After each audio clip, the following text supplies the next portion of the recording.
Welcome to the Scene Snob interviews with your host, Mick Manhattan. Please like and subscribe to our channel and follow us at the Scene Snob. What's going on, everybody? Welcome to the Scene Snobs interviews. I am, of course, your host, Mick Manhattan, the Scene Snob, back again, and I am joined today by a triple threat filmmaker, writer, director, and producer, and so much more. He also acts. He's in his own film. I'm just super excited to talk to him. Mr. Richard Burgin is here today. Richard, thank you for joining the show. Thank you for having me on your show, Nick. I think this is going to be a great interview. I am excited. I really am. You got Fangs, which is your feature film coming out, and I want to talk to you about that. But I thought we'd start from the beginning. Every superhero has their origin story, so to speak, especially filmmakers. So I want to hear what got you into the passion of filmmaking.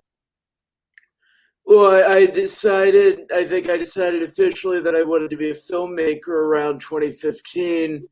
And I've been kind of leaning in that direction for a while, but that was when I officially made the commitment that, this is what I want to do.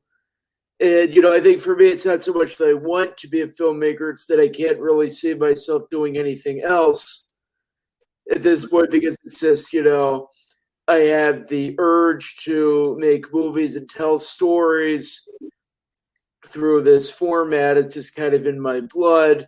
And I think that, to me, movies, and TV shows as well really combine every other art form into one. It's like writing, photography, acting, so many different things. Music, of course, can't forget music. That's a huge part of it. So all these different things. And then, drawing, if it's animation too. So many different things combined together to make any different movie. And that's, I think, really why I can't see myself doing anything else. I've always said I wish I could be as passionate about being an electrician as I am about being a filmmaker, because that's a lot easier. I got it. Yeah, I definitely understand that feeling. It's a calling, really.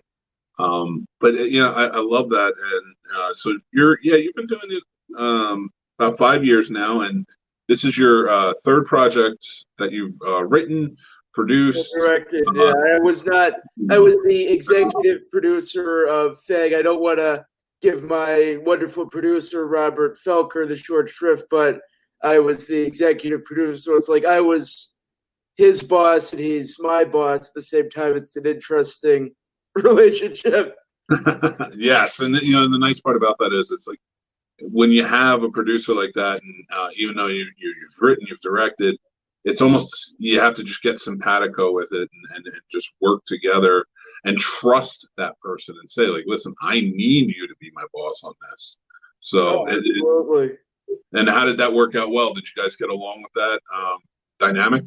Yeah. No, we have a strong working relationship. We certainly had some conflicts when we've had different visions of how Fangs should be, but we always reach a compromise, and we're very honest with each other. And I think that is really the most important thing. And I think that also one thing that is a problem for many filmmakers is that, it's easy to let your ego get in the way of making the best decisions. So at a certain point, you have to put your ego aside and look at what is objectively best for the movie versus my own personal fantasy of being, worshipped and adored, which it doesn't usually work out like that in real life. No, that's true. But I mean, I want to get going back real quick to getting into Fangs, because your first two projects, like you said, were shorts, and they were smaller casts, correct? They're only maybe. No, yeah, it's I think making a feature film, making short films, it teaches you like the basics, the essentials of what filmmaking is, but I don't think anything can really prepare you for the magnitude of making a feature film, because it's really like on a whole other level and scale.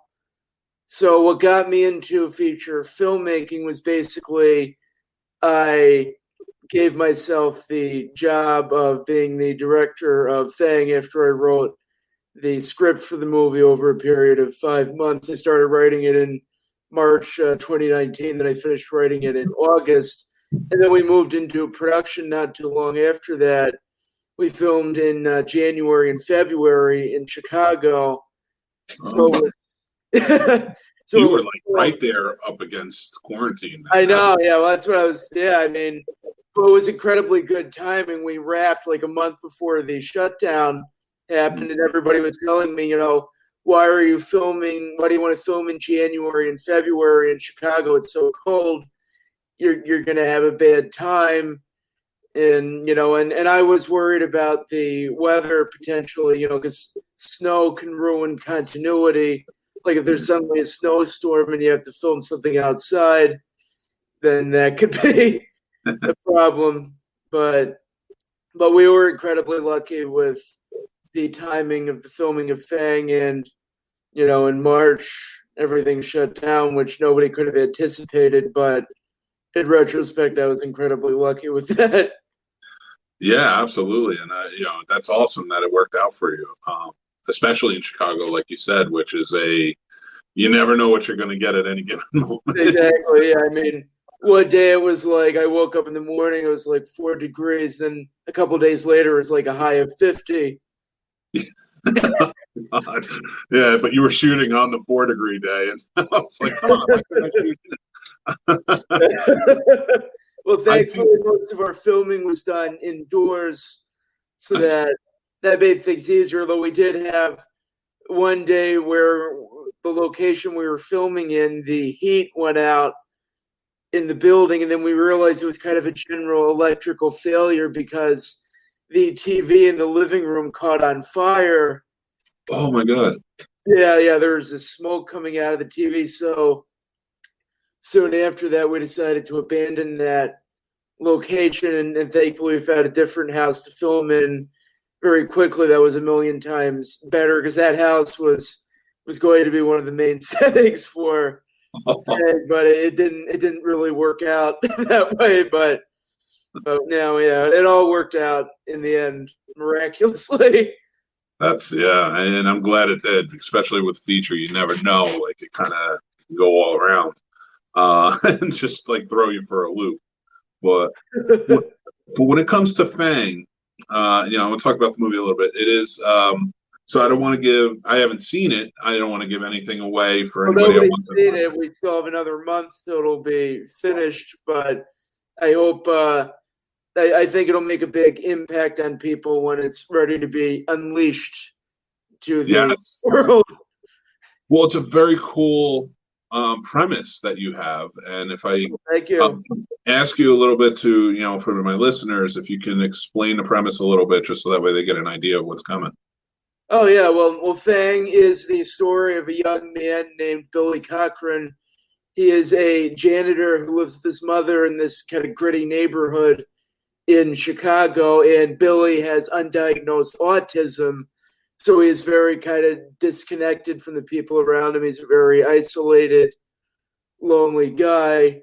And so one night, Billy wakes up, he has to go to the bathroom, and then he finds this rat in the bathtub, and then the rat jumps out and chases him around, his living room, and then the rat bites him. And so from there on out, Billy starts to feel like he is transforming into a giant rat himself. And I can't give anything else away because that's the most I can say without spoiling the rest of the movie. Hey, I think you said enough, because that's what's going to draw everybody in. That's such an interesting premise, and so it's sort of a horror movie, a psychological. Yeah, psychological horror is how I would describe it.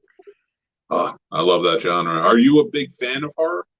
I am. Yeah, well, definitely. I think I draw my influences from a number of other places, but I think it was seeing movies like Psycho and The Shining that made me want to be a director, and then I saw a bunch more movies after that made me want to be a director even more. That was kind of the beginning, during my kind of younger teenage years, where I was just kind of discovering film as an art form for the first time. But yeah, I do have a soft spot for horror, even although it's hard to get a horror movie that I really adore because I have high standards for the genre when they get it right, and then it's really a wonderful thing. Yeah, absolutely. And well, I almost wonder because I know a lot of writers and a lot of directors will kind of surround themselves or submerge themselves in watching certain movies or scenes and such. What were some of the movies that you were drawn to while you were writing Fang, or even just directing it? Well, that is an interesting question. I don't think I intentionally tried to watch anything to inspire Fang because I was really, I think a lot of the story from Fang was drawn from different, personal life experiences that I've had. But as far as what movies I would say would be an influence on Fang, I think one movie I think that it's good to compare it to would be Taxi Driver. I think Billy has a lot in common with Travis Bickle as far as being kind of this urban loner anti-hero who's kind of going downhill and kind of descending into insanity, although it unfolds very differently than the story of Taxi Driver. But I think that is an interesting movie to compare it to. Yeah, I mean that's a hell of a comparison. I mean, I wasn't because I again like not having seen it, I'm only going based off the premise. If you tell me Taxi Driver, I am definitely interested. Oh, that, That that's was an they've done inspiration. my job well so far. Then, So beginning when you began with the writing process of Fang, you're setting out. I mean, having written two shorts before and directed those, how did your mentality change? How did you get into, all right, now this is a bigger scale? Like, did you kind of keep it free for yourself to say, I don't care how many characters I put in this. I don't care. I just want to write what I think. And then how many drafts did you go through after you wrote?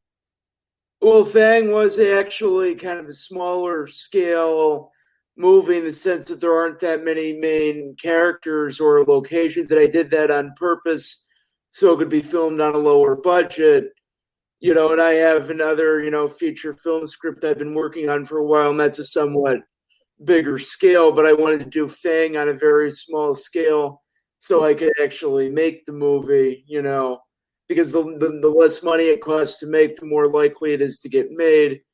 And so I think that was definitely an influence for me while I was writing it. But then but I think the small scale works well for Fang because it's a very intimate kind of family drama in a sense. The mother son relationship between Billy and his mother Gina is really the core of the movie. Hmm. And a lot of the scenes are just them interacting with each other as you can kind of see him progressively inching toward the edge, and how he's kind of his relationships with other people are deteriorating. And Yeah. so I didn't actually do that many drafts of Fang. I think because so much of this was a personal story for me, it came out more easily in that sense. But I did make a few major revisions to it. There was, like, I remember I was originally going to have, Billy have two parents, his mom and his dad. Then I cut out the dad role and limited to just his mom. So it would have kind of that more intimate focus. Yeah, because I didn't really think we needed to have like an extra character, because I couldn't figure out how to make it work with two parents in that setup. And then there are other changes I made too, like, originally I was going to have Billy work as a janitor at a meat packing plant, but when we couldn't get a location that would resemble a meat packing plant, then I changed it. It's always just a factory that makes meat processing equipment. So different stuff like that, or different changes that were made as we were making the movie. But because there are so many minor changes that I made at different points, I'm not sure the exact number of drafts, but I would estimate like about maybe 3, 4, or 5, something around that. range. Nice. Well, so then you take it and you go and you meet your producer. Well, you meet with your producer who you've been collaborating with, and where'd you guys take it? Like, I have a lot of indie filmmakers, kind of, pay attention to the show, and I love to talk to other filmmakers and kind of show them the process, if you will. That's why I'm asking, kind of like step by step, if that works for you. Oh yeah, well, I think the first step is, you have to get the money to make the movie. Thankfully for me, I was able, to self-finance it with kind of my family's money, from my dad, because we did it on such a low budget. So I was very fortunate there. So that is the step one, get the money. Yep. Step two, get a good producer, get a good cinematographer, work with the most talented people you can, because that is a very crucial thing. Because no matter how good you think you are as a director, you can't do everything yourself. You have to have other people who can fill in for your deficiencies and who are great at their jobs and that you work together well with. So that is step two. And then step three is get the best possible actors for the movie and make sure that, the actors kind of match their character in some sense, because I know that, actors love the whole idea of method acting. They want to trade for years and really disappear inside their character. But when you're making a low budget movie, you don't really have time for that. You have to find actors who can kind of already relate to their character in some sense without like having to really stretch to really understand the role. And then step four is, film it and try to make sure that you actually get it done on time and under budget. And then step five would be post-production, which is really the longest step. I love that, and that's such great advice too, especially you saying, like, finding actor, with a low budget, finding actors, the best possible actors you can that can relate to the characters. Not many people would say that. Not many filmmakers are going to go out there and say that. They're just, but I think that's a good vision to have, especially when you say low budget. It's because there's nothing wrong, in my opinion, with saying low budget, high budget, whatever. Oh, well, just being honest, I don't have, tens of millions of dollars. If I was Bill Gates Jr., then my movies would probably look a lot different. Oh, and absolutely. And with Fang, you're gonna, in the talent shown through Fang, I'm sure it's gonna work its way up like that. So absolutely. But people, filmmakers coming in, it's an exciting time, and like you said, those steps really are gonna help big time. Well, thank you. Well, my philosophy with directing actors is that the best acting is the least acting. Like, I want actors to really authentically feel what their characters are going through, so I really look for authenticity. And, if they're just being themselves when they're in the role, that is a really good thing to have, because then that makes my job easier and that makes their job easier. Yeah, and so now you guys have said you have about a month left with Fang, and before it's ready to come out, and you're still working on it. What's your next step? Where do you go? Are you looking for distribution? Are you going to go for film festivals? Well, what I'm going to do is I'm going to have an online premiere for Fang in November, and I'll determine the exact date after, we're very, very, very close to getting the movie done, because I don't want to, announce it and be like, oh, it's not done yet. That's fair. That's fair. Yeah, so we're going to have the online premiere, and then after that, we're going to get a distribution deal for Fang, so I can make back some of the money I spent on making it. And then after that, then I'm going to start the whole process all over again with my next movie. That's fantastic. I mean, and it's so cool to hear that you're getting ready to jump right back in, and No, that's what. I can't live without it. Yeah, and that's amazing, and I love hearing that. I love the passion whenever I talk to filmmakers, and it's just, you can feel it, you know. Yeah. So let me ask you this, without giving anything away. What were your some of your favorite memories from Fang while shooting?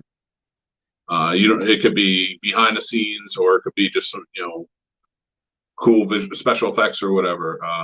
But like, what are some of your favorites? Well, I think what is really the best experience for me as a director is, when you're sitting there watching the scene being filmed. Like the way we had it set up was that, we had the actors on set, then we had like a little monitor, and I sat by the monitor and watched what it looks like on camera while it was being filmed, which saves time, so I don't have to review the dailies afterwards, because it's like two birds with one stone. Yeah, And definitely. so the best feeling was really, sitting by the monitor. And then we had some really, key scenes in Fang where, it was like these are some of like the big dramatic scenes where the characters really lay into each other.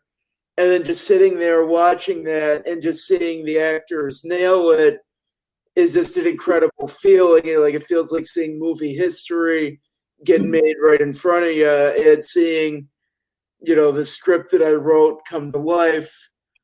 That is probably my best memory of Fang, was all the times that I experienced that. And then also the feeling of, like when I first got on set, I didn't know everybody there, I was kind of quiet, and, we were all a little more reserved. But by the end of it, it's like we're like a family, It's really an intense bonding experience when we're working on this, just 23 days, 12-hour days, filming, that really brings people closer together. And then by the end, just the feeling of victory when you get it all done is really an amazing feeling, where it's all like jumping up and down, cheering. It's a fantastic feeling. I bet, absolutely. Yeah, it's like you went to war and then you came back. Oh, yeah. So it's amazing. Yeah. So what's I know you said you have your next project coming up. What's your next step there? Like, okay, so once you finish Fang, are you still writing, or is it now time to, or are you to go to a new draft or take it to your producer? Well, yeah. Well, once I'm done Fang, and I am still finishing the revisions for my next screenplay. So as soon as I'm done with that, and I'm all done with Fang, then we're going to jump back in the pond again and say, all right, well, let's do this. Nice. For my second feature. And part of it is just, pragmatic, because at this point, I need to make a living. I'm not living with my parents anymore, and I don't really have any other, jobs that I'm well qualified for. So it's like, you know what? I'm a filmmaker. I have to do this. So let's do it. That's awesome. I love that. And I wish you all the luck with it. I really do. Oh, thank you. Yeah. And I appreciate you coming on the show, but I like to end things with the interviews kind of on a high note, a fun note, if you will. And it's Halloween season, the spooky season, if you will. And we all love our horror movies all throughout the year, but especially right now, I think there's something we're drawn to. What are some for me, every day is Halloween. I love it. Yes, that's the way it should be, right? Filmmakers, I think, are always like that. It's always Halloween. Oh, yeah. I'm always in that kind of dark headspace because of all the movies I'm making. Well, what are some of the movies that you need to watch during Halloween? It's like, give me maybe 5 movies that you love, or absolute, or even Halloween specials that you make sure you have to watch every year. Well, I don't really have too many annual traditions like that. I've always been kind of, like I can be a little bit scattered sometimes, where it's like, maybe it's like Christmas Day, and then I have a sudden urge to watch something like, or related, or it could be like just a random day, and then I'll be watching, and then on Halloween I might be wanting to do something else. But I think for me, like I go through kind of different phases. Like I'll watch the movie a bunch of times, and then I kind of get too familiar with it, and then I have to find something new to be kind of my new obsessive interest cinematically. I think one movie that recently has really moved up in my personal rankings would be Reanimator. I really like that a lot. That is a lot of fun, definitely. I think that's a great Halloween movie to watch. And I would still rank The Shining very highly, like as a haunted house movie, or in that case, a haunted hotel, because it's a lot bigger than just a house. Those are two great picks, honestly. Oh, thank you, yeah. And I would never even. And now I want to watch Reanimator because you said it, and I wasn't even thinking about it. So I appreciate that. I will say that. No, it's always a fun movie to watch. They really did and that was a low budget movie back in the 80s too.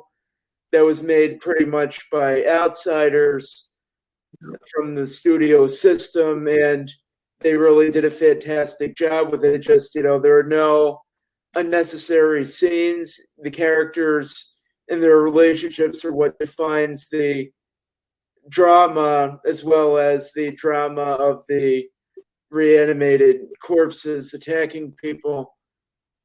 So it's just one of those movies where everything works, and I think it's a great example for any kind of low budget indie filmmakers.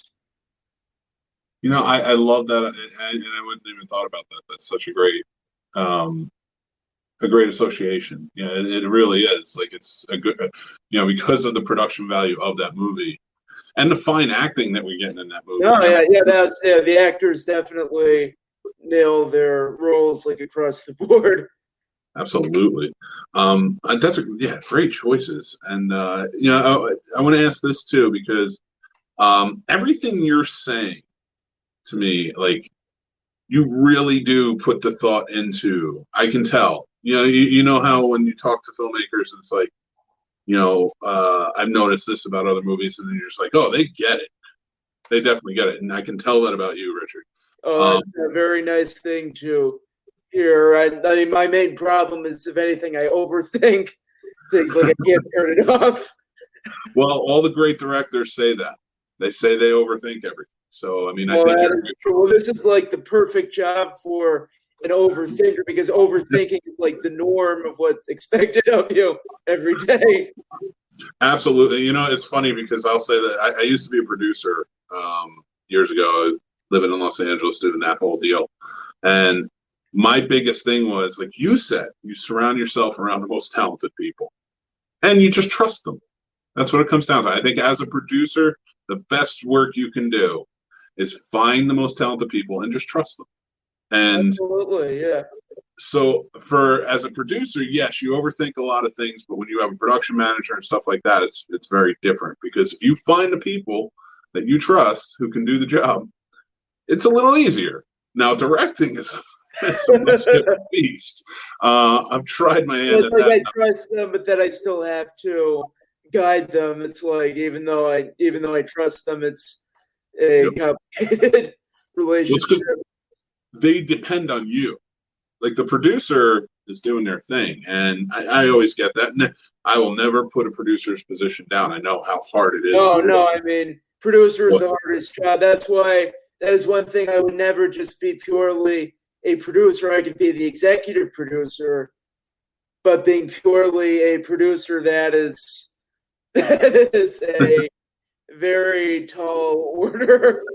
But it's not the crew going to the producer. It's the director. He'll go to the producer, and it's the producer's job to be a sounding board, or you sometimes have to butt heads with you, to keep you going. But it's the director that everybody's looking towards. So, I mean, I got to give you a lot of credit on that, because I know it's a. I got out of it. I tried. I was like, I'm good. I'll produce. But I want to know maybe a couple of inspiring directors to you. Who are some directors that you really look up to? Well, I would say one director that has always, been really inspiring to me ever since I discovered his work would be David Lynch. He has always done his own thing, basically, and he's become very successful despite the fact that, he's always kind of been at odds with what is expected of him as a director. And, when you look at like some of the stuff he's made, it's kind of amazing that people have responded to it as much as they have. And he's been incredibly influential on other directors who have, imitated his style to some degree. And, it's like if you look at any kind of, TV show that is, it's like an hour-long drama with a continuing story, well, Twin Peaks was the first show to do that, really. Oh yeah, and that was David Lynch. Just I even like the fact that one of his early films, and being Dune, Dude, yeah. He could not stand. He couldn't stand so much having the studios involved that he didn't even want his name on it. It's like, I'm done. Wow, like this isn't my movie. And so you're right. He went and then he made Blue Velvet and all of these other amazing films his way. I think with Dune, there are aspects of the movie I like, although overall I would definitely say it would be Lynch's worst movie. But he learned all the right lessons from making it, so it was still a very important part of his career, even though he disowned it, because if he hadn't had that experience, he might never have stayed true to himself for, everything since then. Well, it's funny. I read one time, and I agree with you on Dune. I think you and I are very in tune with that movie. But I had read that Dune, he had originally been hired to direct Return of the Jedi. That's right. Revenge of the Jedi. And his vision for it stayed along the story somewhat, but like because he changed it up a bit, and he is a very good writer. He wanted to tell kind of go down a different path with some of the relationships, and Lucas was like worked with him and worked with him and worked with him, and then was like, no, I'm going to direct this. And then so he went off and made Dune. Be like, well, I can make a space epic in my way, which he later was like, I don't want to make space epics.